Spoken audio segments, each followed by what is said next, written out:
안녕하세요. 예카르트입니다. 저는 성경을 믿습니다. 그래서 존재하는 사람입니다. 오늘은 한국의 정치 상황과 관련 있는 광야교회와 전광훈 목사님, 그리고 광야교회와 전광훈 목사님을 옹호하시는 모든 분들께 한 말씀 드리고자 합니다.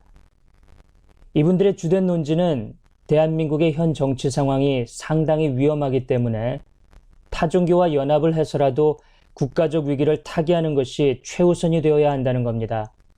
그런데 정말 과연 그럴까요? 만일 광야교회와 전광훈 목사님 및 그 옹호 세력들이 하나님을 믿지 않거나 하나님과 상관이 없는 분들이라면 그렇게 생각할 수 있습니다. 하나님을 모르는 사람들이니까요. 하지만 교회와 목사라는 이름을, 그리고 그리스도인이라는 이름을 마음에 품고서 어떻게 그런 주장을 할 수 있는 건가요?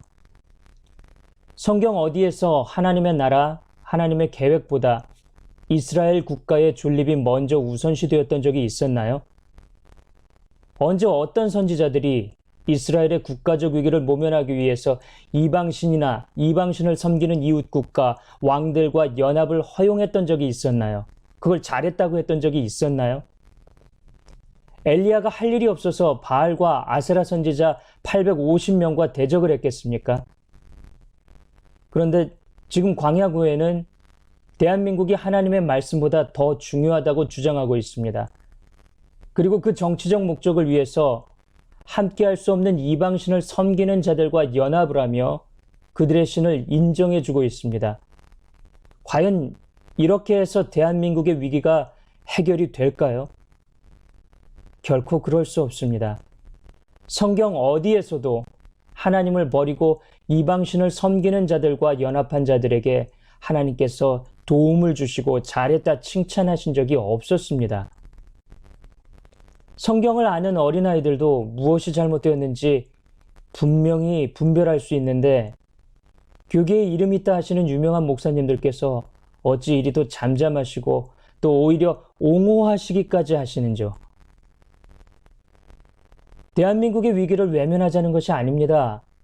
정치적 목적이 하나님의 말씀, 성경보다 우선시되어서는 안 된다는 얘기를 하는 겁니다. 우리의 정치적 목적을 위해서 하나님을 도구로 사용하려는 말도 안 되는 행동을 하면 안 된다는 얘기를 하는 겁니다. 그런데 광야교회는 이미 하나님의 말씀을 뒤로 제쳐두었습니다.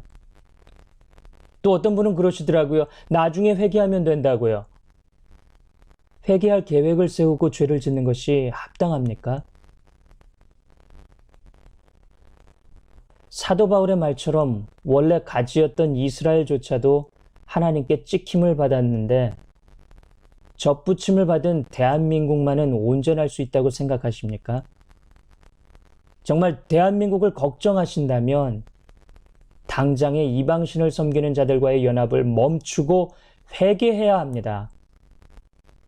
너희가 어느 때까지 두 사이에서 머뭇머뭇하려느냐? 여호와가 만일 하나님이면 그를 쫓고 바알이 만일 하나님이면 그를 쫓을지니라 라고 모든 백성들에게 절규하듯 외쳤던 그 엘리야의 외침이 지금 대한민국의 모든 국민에게 울려 퍼지는 듯합니다.